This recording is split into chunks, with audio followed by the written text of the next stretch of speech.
Dr. Stone. Dr. Stone. Okay, let's jump right the fuck into it. They're making a car.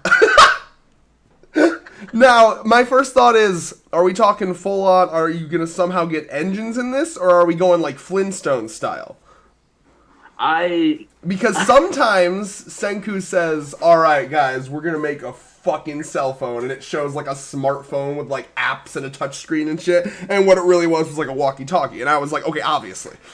So with this, are we gonna have like? I love that it shows like a fucking, I don't know, what is that, like a Hummer? I don't know much about cars. Like some big a Jeep. I don't know. It's David. What kind of, what's that?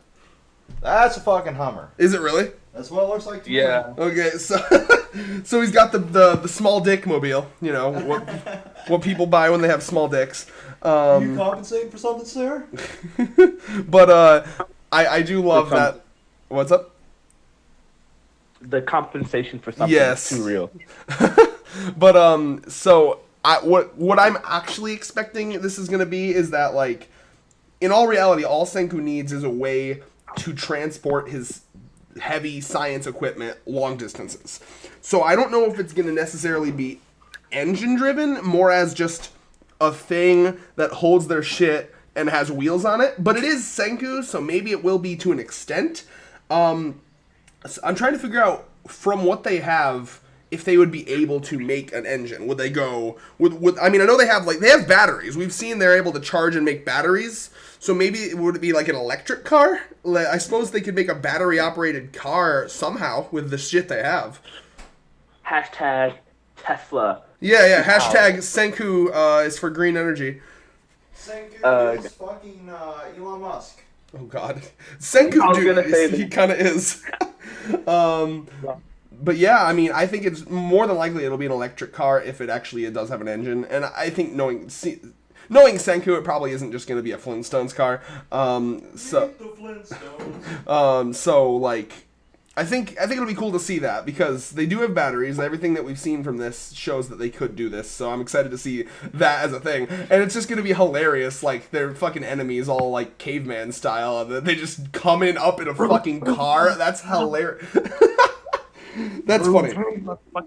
Because this series always answers that question. It's like, I remember there was a Family Guy skit where it was like Peter was talking about like something that Jesus and Moses did. It was like, and Jesus and Moses fought off the something. And then it was like Jesus and Moses with like fucking AK-47s just So like, it's like, what would it be like to have that technology in a time where no one else has it? It does give you a big advantage.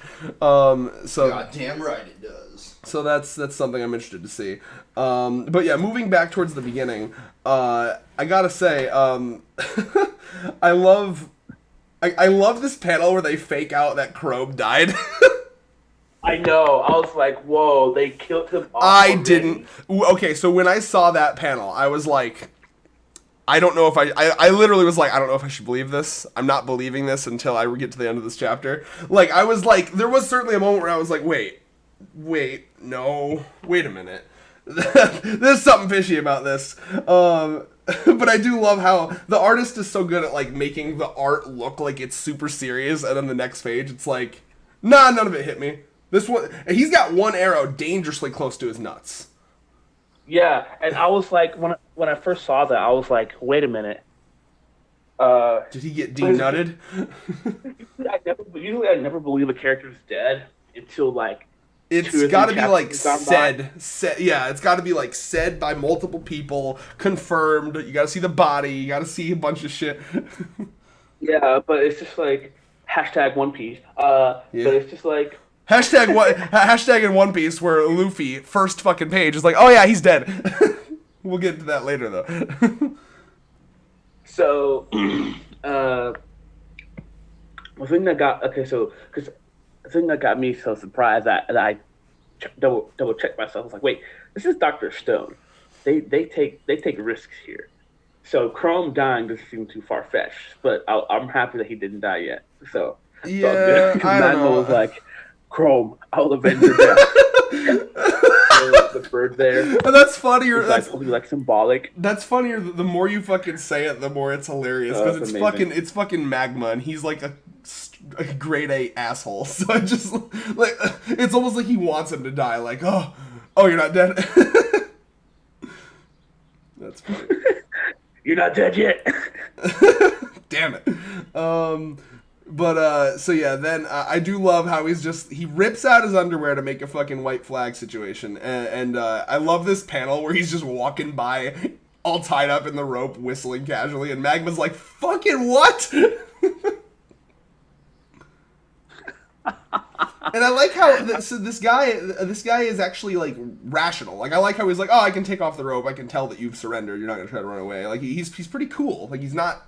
It reminds you that a lot of these people that Tsukasa has revived, they're not just savages. They had lives. They were people. We find out in this chapter that he used to run like a submarine. Like he did like the sonar for submarines or some shit, which is why he has such good ears or something like that. So I like how everyone that's like got a specialty, it's explained through like what they did in their past life. Like you had the one woman with the gymnastics and stuff. So it's neat in that regard. What were you gonna say, Thurman? What the fuck? Hello? Yeah, I'm here, man. What's up? Hello? Yeah, I'm here, man. What's up? Oh, sorry. I couldn't hear you for a second. Okay. Did you hear? All right. I just said I like how this guy, this guy with the bow and arrow is very like rational and calm, and he's even like, yeah, hey, I heard that. Okay, that's all I said. That. Okay, so one thing I wanted to mention was I liked how, because he even fooled me for a second there. I thought when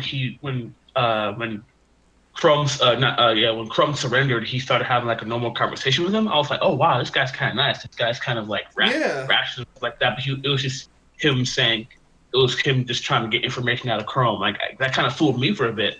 Like same though, and I even wonder like how much of that is him actually just being nice and how much is information. Because I mean we don't know. I mean he like. You gotta remember these people. Not everyone that Tsukasa has revived are just like mindless fucking. There's something that I'm hearing in the background, Thurman. So if you can mute that or get away from it. Yeah, I did it. Okay. I did mute it. So yeah, it reminds me of It reminds me of the fact that not everyone that Tsukasa has resurrected is like a caveman or some crazy fucking, you know what I mean? Like this guy, we find out in this chapter that this guy ran some submarine shit, and that's why he has such good. Yeah, I was like, wow. I was like, how old is this guy, man? Seriously? Yeah. I thought he was only reviving high school kids.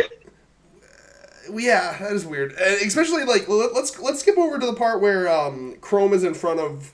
Tsukasa's straight up looking like some terrifying, like Eisen style villain right now. This man is doing some. Look at him! Look at his fucking what he's wearing Primate. and like God. Primate. I'm head of the jungle. He's pretty fucking terrifying. You know what that reminds me of? What? The scene reminds me of One Piece, because you know how every villain in One Piece is taller than Luffy? It reminds me of that. Well, I think it's a perspective thing. I mean, he is taller than him, but I don't think he's like One Piece, like Katakuri tall. But but like, look at the people behind him, man. They look like fucking idiots. Like they all look like. That is hilarious. Like I'm just expecting all these people to just be like fucking roided out idiots. Like, did he just like raid the WWE locker room or something? Can't use the smell. What's Tsukasa? He's cooking.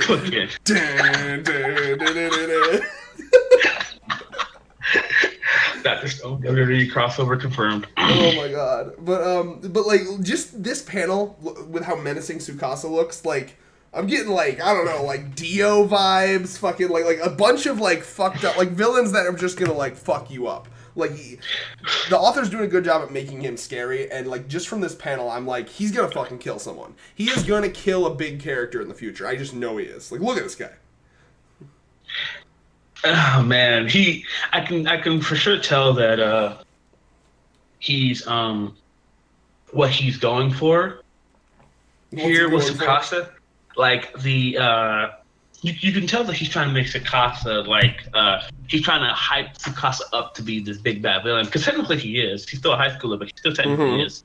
So he's trying to hype him up to be one of those, a final boss of things. Oh yeah, I mean he has been since the first 10 chapters, and which is interesting. I'm actually really happy we get to see Tsukasa now, because I'm really wanting to see that confrontation between Chrome and Tsukasa right now. Yeah, I feel like it's I going to be very actually interesting. really loved what Chrome said here. Like, because considering, you got to remember, because the first 10 chapters are a lot fresher for me because I binged it, you know. And I remember Tsukasa has like a disdain, a hatred towards science. You know, he does not want science in the culture. So for Chrome to basically be like, yeah, I'm a sciencer, like you just say that in front of him, that's ballsy. And I appreciate that. That was fucking cool. Cause like look at little scrawny ass Chrome here in front of Tsukasa, like, yo, what's up? I'm here I'm represent science. You represent brawn. Fuck you and your brawn.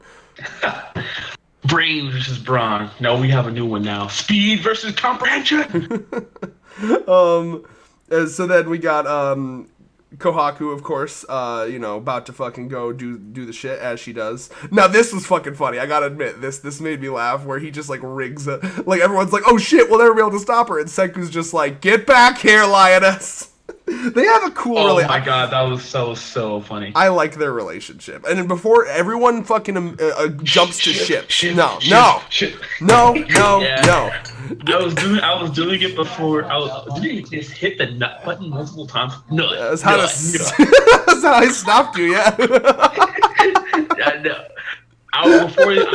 Before you just still go on your rant, I was not saying that it was shit. I know you weren't. You're making fun of the people that do.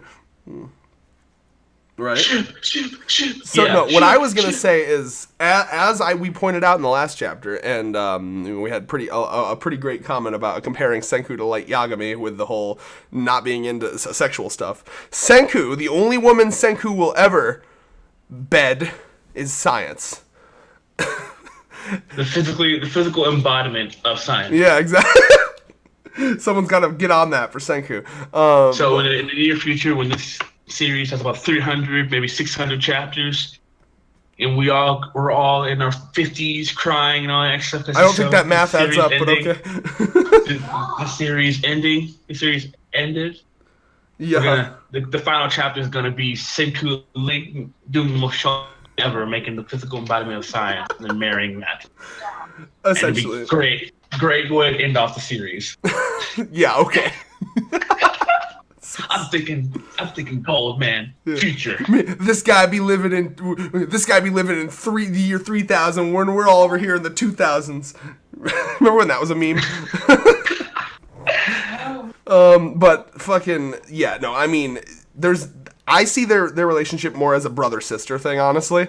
It reminds me very, I just love how he's they just gotta get under each other's nerves in that perfect brother-sister way, but they also care about each other in that perfect brother-sister way, and I love that. But yeah, no, I like how, it did surprise me how he's like, no, Garmin! What is that? No, that was my alarm. Fucking, oh my god. Anyway, you're lucky I love you. Alright. That was the Senku alarm of science! Anyway, no, so I love it. It did surprise me that Senku's like, nah, we gonna rescue arc the fuck out of this. And I'm like, oh god, every manga's gotta have a rescue arc. It just depends on how they do it. And I'm curious to see how they do it. It is! It's a rescue arc!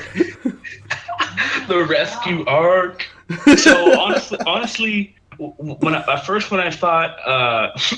saw him making that, when he made that wheel, I thought it was gonna be something like a wagon or something like that when we first saw it, but it was like drag racing Stone World. I do love it. I fucking love it. I hope that Senku actually does go fucking extra as fuck with it. Like, I hope it's not just like a Flintstones car. I hope it's legitimately like a fucking like I hope they like trip it out and like get shit to make paint and like paint a flame on it and shit. And I love too that it's so nice to see that even Senku still has a bit of like that testosterone manliness in him, that he's like, oh yeah, cars, and as a man this excites me. I was like, aw.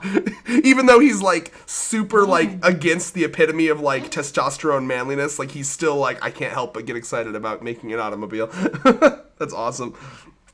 This is great. It's the one of the best parts about it is that I'm waiting for cosplayers to literally make that van waiting. Make that. Well, so essentially just buy a fucking Hummer and then put the little Senku pin in Senku. Senku. That's some great dedication right there, Bro, yeah, By the way, someone's got to roll up to fucking Comic-Con in that. Oh, Dr. Stone fans, hook us up, fam. We should make like a party bus, but it's that and it's for Dr. Stone fans. Cuz there's so few still. We could just roll up like anyone who gets the reference, get on in. But yeah, good shit, man. Any final comments here? Nah, man, that's good. All right. I think that's it. Good shit. Good chapter as always. Oh, we're going places, man. It's Dr. Goat. And with that, peace. Peace.